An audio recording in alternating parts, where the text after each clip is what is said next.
Today I'd like to explain the difference between EFL and ESL. These abbreviations are widely used in the English language teaching community, but they don't seem to be universally understood. And some of the explanations that can be found on the internet are, well, somewhat misleading.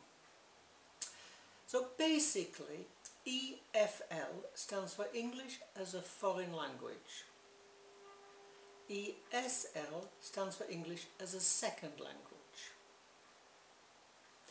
And although these two notions have a lot in common, there's an important difference. The term EFL is used when learning takes place in a country where English is not generally spoken as the main language of communication.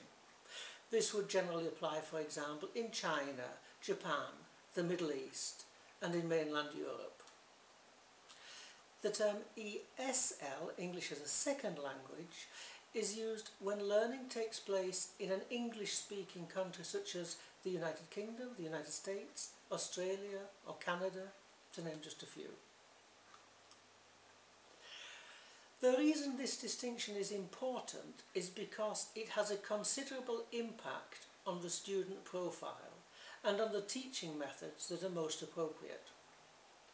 In an EFL country, students generally share a common language other than English, which means that they can interact with one another, and in most cases with their teacher too, without using English. But it also means that they have limited contact with English outside the classroom. So on the one hand, it's possible to capitalise on the student's first language by using bilingual methods and giving explanations in the local language, but on the other hand, students typically need as much exposure to English as they can get inside the classroom because they don't have an immediate need to use English outside the classroom, and they're generally not immersed in an English language environment. ESL students, on the other hand, come from a variety of backgrounds.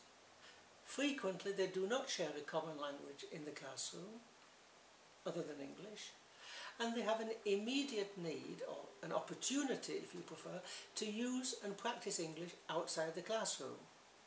So typically they need strategies for coping with everyday language problems, and they use English as a lingua franca both inside and outside the classroom. And since it's unlikely that they share a common language with their teacher, English is not only the target language, but the means of instruction too. Although their emphasis varies from country to country, both EFL and ESL come under the general heading of ESOL, teaching English to speakers of other languages. Although in the UK, ESOL is frequently seen as synonymous with ESL, and it's sometimes written with the O in brackets.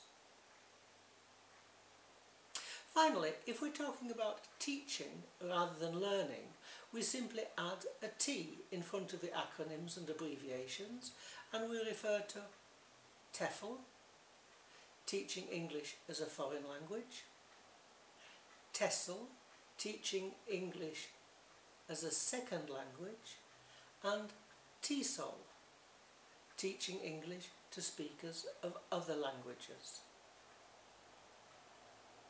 So I hope that helps to clarify the distinction between these terms.